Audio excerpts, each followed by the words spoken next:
Hereditary possession, the theory that Charlie Graham was possessed by the demon Paimon from the moment of her birth, not after her death as the film suggests. Ari Aster's Hereditary from 2018 shows Charlie exhibiting bizarre behaviors throughout her short life, including the repetitive tongue-clicking sound, her strange artwork featuring decapitated figures, and her unsettling detachment from normal human interaction. Fans point to how Charlie's grandmother, Ellen, performed occult rituals before Charlie's birth, suggesting the possession was planned and executed in infancy. The dollhouse miniatures throughout the film show Peter beheading Charlie long before the car accident occurs, implying the demon orchestrated events rather than opportunistically possessing her corpse. Joan's convenient appearance in Annie's life immediately after Charlie's death suggests the cult knew exactly when Charlie would die, because they had been controlling her actions all along. Theorists note that Charlie never calls Annie Mom, but rather uses her first name, suggesting the demon inside her recognized Annie as merely a vessel rather than a parent. The cult needed Charlie to die in a specific way at a specific time to transfer Paimon into Peter's male body, meaning every moment of Charlie's life was scripted by demonic forces. This theory transforms Charlie from a tragic victim into a walking prison for an ancient demon, making her odd behaviors an eventual death part of a 16-year-long ritual. Midsummer recruitment. The theory that Donnie Ardor was being specifically recruited by the Horga cult from the very beginning of Midsummer from 2019, with Pella orchestrating her emotional breakdown. The film opens with Donnie's sister committing a murder-suicide that kills their parents, but theorists argue the timing is too convenient, given that Pella invites Christian to Sweden immediately afterward. Fans point to how Pella shows unusual interest in Danny's emotional state throughout the film, creating artwork featuring her as the May Queen before she's actually crowned, suggesting he knew she would win because the competition was rigged. The cult needs new members from outside to maintain genetic diversity, and they specifically seek emotionally vulnerable people who will embrace the Horga family structure as replacement for their broken lives. Theorists note that Pella might have contacted or influenced Danny's sister, knowing that orphaning Danny would make her desperate for belonging and more susceptible to the cult's manipulation. The other visitors are disposable and marked for death from arrival, but Danny receives special treatment and protection throughout the festival because she's the actual target. The cult's rituals break down her attachment to Christian by highlighting his selfishness and emotional neglect, making her more willing to abandon her old life. This theory suggests Pelle wasn't just inviting friends, but rather executing a carefully planned abduction disguised as spiritual awakening, with every traumatic event designed to prepare Danny for permanent membership. The Thing survivor. The theory that the alien creature successfully assimilates either MacReady or Childs by the end of John Carpenter's The Thing from 1982, meaning humanity is doomed. The film's ambiguous ending shows the two survivors sitting in the snow sharing a bottle of whiskey, but fans have analyzed every detail to determine who might be infected. Theorists point to the breath vapor test, noting that MacReady's breath is visible in the freezing air, but Child's breath isn't in certain shots, suggesting he's no longer generating human body heat. The bottle sharing scene becomes crucial because if one is the Thing, drinking after an infected person would guarantee transmission, meaning the creature doesn't fear infection because it's already won. Fans note that Childs claims he saw Blair and went after him, but Blair Thing was heading toward the generator, so Child's story makes no sense unless he's lying because he is Blair Thing wearing Child's face. MacReady's knowing laugh at the end suggests he's realized they're both infected, or that it doesn't matter because they'll freeze before rescue arrives. The creature demonstrates throughout the film that it can perfectly imitate human behavior, including personality and memories, making detection impossible once assimilation is complete. Kurt Russell later stated in interviews that he played the scene as MacReady knowing the Thing won, just accepting death in the Antarctic rather than letting it reach civilization. This interpretation means the film ends with the creature in a perfect position to be rescued by the next expedition, having survived in one or both bodies frozen in the ice, ready to thaw and assimilate humanity. Candyman's justice. The theory that Candyman, the supernatural slasher from Bernard Rose's 1992 film, exclusively kills people who deserve punishment or who perpetuate systemic racism. The legend of Daniel Robitaille shows he was murdered by a racist mob for loving a white woman, and theorists argue his ghost targets those who continue racist systems or exploit black suffering. Fans point to how Helen Lyle, the graduate student protagonist, treats Cabrini Green residents as subjects for her thesis rather than people, extracting their trauma for academic benefit without genuine concern for their safety. Candyman kills Anne-Marie's dog and threatens her baby only after Helen calls the police on a community already terrorized by law enforcement, making Helen complicit in their oppression. The people who die throughout the film are examined through this lens, with theorists noting that many victims showed prejudice, ignorance, or exploitation of black communities before their deaths. Helen's own death comes comes after she's inadvertently destroyed the community's protective legend by proving Candyman is merely a story, which theorists argue removed the one thing keeping outside developers and gentrifiers afraid of Cabrini Green. The film's social commentary layer suggests Candyman isn't a mindless killer, but rather an agent of cosmic justice, punishing those who benefit from or enable the systems that murdered him. This theory reframes Candyman as an anti-hero rather than a villain, with his violence targeting the guilty rather than the innocent, making every death a deliberate statement about racism and exploitation rather than random slasher kills. The Babadook manifestation. The theory that the Babadook in Jennifer Kent's 2014 film is not a supernatural entity, but rather a physical manifestation of Amelia's untreated depression and grief. The mysterious pop-up book appears in the house without explanation, but theorists argue Amelia created it during a dissociative episode, pouring her trauma and rage toward her son into its pages. Samuel's behavioral problems and Amelia's increasingly violent thoughts toward him mirror classic postpartum depression and grief-related mental illness, with the Babadook representing her darkest impulses given form. Fans point to how only Amelia and Samuel can see the Babadook, with other characters treating their claims as mental illness, suggesting the entity exists only in their shared psychological space. The creature grows stronger as Amelia's mental state deteriorates, particularly after she stops sleeping and begins withdrawing from social support, following the exact progression of clinical depression. Theorists note that the book's promise that you can't get rid of the Babadook reflects how grief and trauma cannot be eliminated but only managed, explaining why the film ends with them feeding the creature in the basement rather than destroying it. Director Jennifer Kent has confirmed in interviews that the Babadook represents grief, validating interpretations that treat it as psychological rather than supernatural. The basement feeding ritual in the ending shows Amelia literally compartmentalizing her grief, keeping it contained and controlled rather than letting it consume her household, which matches therapeutic approaches to trauma management. This theory transforms the film from a monster movie into a devastating portrait of maternal grief and mental illness, with the horror coming from Amelia's struggle against her own mind rather than an external demon. The Blair Witch hoax. The theory that no witch exists in the Blair Witch Project from 1999, and that Josh and Mike murdered Heather Donahue in the woods. The film presents itself as found footage of 3 students investigating a local legend, but theorists argue the men planned to kill Heather from the beginning. Fans point to how Mike kicks the map into the creek, deliberately stranding them in the woods, and his explanation that it was an accident seems suspicious given his outdoorsman claims. Josh disappears on the final night, but theorists note that his screams could have been faked to lure Heather into the abandoned house where Mike waits. The famous final shot shows Mike standing in the corner of the basement while Heather's camera captures her being attacked, but the Blair Witch legend says the killer made children face the corner, not that the witch herself appears. Theorists argue Mike is standing there because he's waiting to ambush Heather when she enters, with Josh likely already dead upstairs. The tent attacks throughout the previous nights could have been Josh and Mike taking turns terrorizing Heather, while the other pretended to sleep. The Blair Witch legend provides perfect cover for murder, letting the men kill Heather and disappear into the woods while everyone assumes supernatural forces were responsible. The film's marketing campaign blurred reality and fiction so effectively that audiences accepted the witch's existence, but watching closely reveals no supernatural phenomena occur that couldn't be 2 men executing a plan. This theory makes the film significantly darker because it shows Heather's genuine terror and trust in her companions while they systematically isolate and murder her. Before we continue, if you're into this, I create videos like this regularly. Subscribing would really help out. The witch hysteria. The theory that no actual witchcraft occurs in Robert Eggers' The Witch from 2015, and that the family's destruction comes entirely from religious hysteria, starvation, and possible poisoning. The film presents supernatural events as literal reality, but theorists argue everything can be explained through the unreliable perspectives of starving, paranoid Puritans isolated in the wilderness. Fans point to how the family's corn crop appears blighted, and rye infected with ergot fungus causes hallucinations, paranoia, and violent behavior that match exactly what the characters experience. Thomason and the twins could have been hallucinating the witch in the woods, with their visions shaped by their father's constant warnings about Satan and sin, creating a shared delusion. The baby Samuel's disappearance could have been a wolf attack that the family's guilt and religious fervor transformed into a tale of witchcraft, with each subsequent tragedy reinterpreted through their increasingly unhinged religious framework.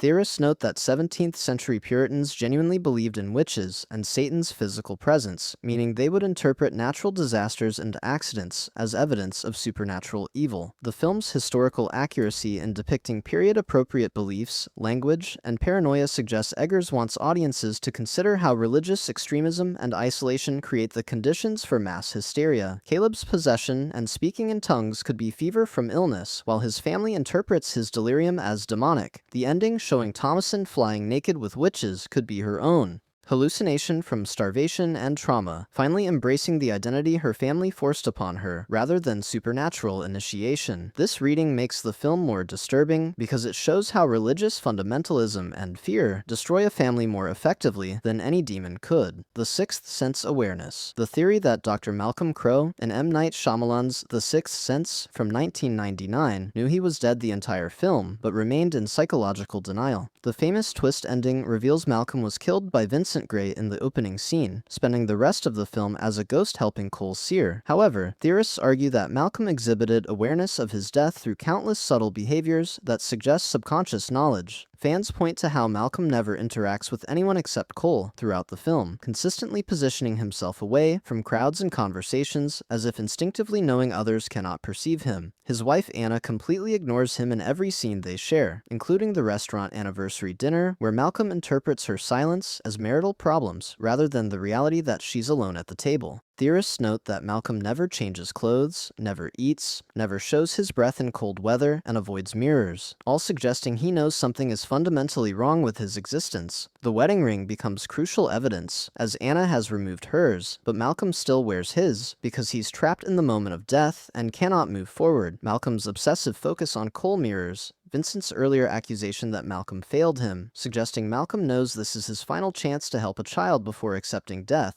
The basement scene, where Malcolm finally sees his gunshot wound and realizes the truth, could be interpreted as him finally allowing himself to consciously acknowledge what he's known all along. This theory makes the film's emotional resolution even more powerful, because Malcolm spent months in denial specifically to complete his unfinished business before accepting the need to move on. The Descent hallucination. The theory that the Crawlers and Neil Marshall's The Descent from 2005 don't exist, and that Sarah is experiencing a complete psychological breakdown after her family's death. The film follows 6 women exploring an unmapped cave system, but theorists argue that only Sarah sees the crawlers because she's hallucinating from trauma and possible cave gas exposure. Fans point to how Sarah watched her husband and daughter die in a car accident 1 year before the cave expedition, establishing her fragile mental state and susceptibility to breaks from reality. The crawlers appear only after the women become trapped underground in the darkness, with the stress and oxygen deprivation potentially triggering Sarah's psychotic break. Theorists note that in several scenes, Sarah appears to be attacking empty air, while her friends react with horror, possibly watching her brutally murder them while hallucinating monsters. The cave system contains various gases and limited oxygen that could cause shared hallucinations among the trapped women, or alternatively, Sarah might be the sole survivor who killed everyone during her breakdown. The film's British ending shows Sarah escaping the cave, but then waking up still underground with her dead daughter, suggesting everything after they entered the cave has been her dying hallucination. Director Neil Marshall intentionally leaves the crawler's existence ambiguous, never clearly establishing whether other characters see the same creatures Sarah does, or if they're reacting to her increasingly violent behavior. This interpretation transforms the film from creature horror into psychological horror, with Sarah's trauma literally destroying her grip on reality until she becomes the monster she imagines hunting her. Us, Tethered government. The theory that the Tethered in Jordan Peele's Us from 2019 are not a supernatural phenomenon, but rather victims of a failed government experiment in control and surveillance.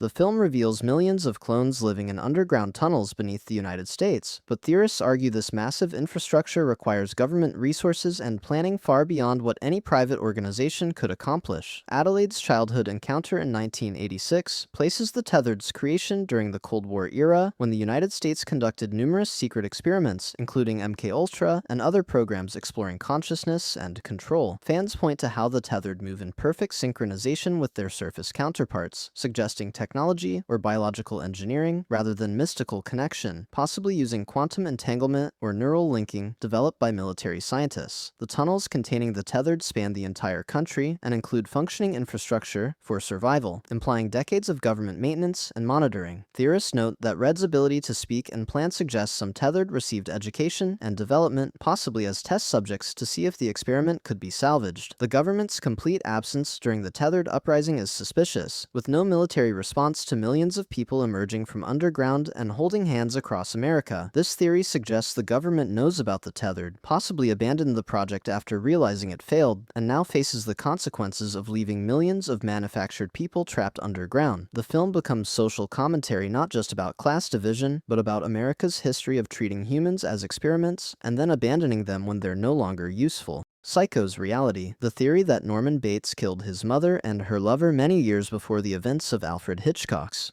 Psycho from 1960, not recently as he claims. The film's psychiatrist explains that Norman murdered his mother, but theorists argue the timeline Norman presents is deliberately false to hide how long he's been completely insane. Fans point to the advanced state of decomposition of Mother's corpse, which the police discover mummified in the fruit cellar, suggesting she's been dead for at least a decade, rather than the few years Norman implies. Norman's mother personality is fully developed with distinct voice, mannerisms, and behavioral patterns that would require years of reinforcement rather than forming quickly after a recent murder. Theorists note that Norman runs the motel completely alone, with no questions from authorities or townspeople, suggesting his isolation and mother's absence have been normalized in the community for a very long time. The taxidermy throughout the house shows Norman's long-standing practice of preserving dead things in lifelike poses, making his preservation of Mother's corpse a natural extension of his established hobby rather than a sudden action. Marion Crane's arrival triggers Mother's jealous rage, but theorists argue that Norman has been killing women who show him romantic interest for years, with Marion simply being the latest victim in a long series of murders. The parlor conversation, where Norman discusses his mother, reveals deep-seated resentment and complex psychological justifications that would take years to develop, not months. This theory makes Norman even more disturbing because it means he's been living with his mother's corpse and committing murders while maintaining a functional public persona for potentially over a decade, showing just how completely his madness has consumed him. If you enjoyed this, consider subscribing so you don't miss out on every upload. Thanks for watching.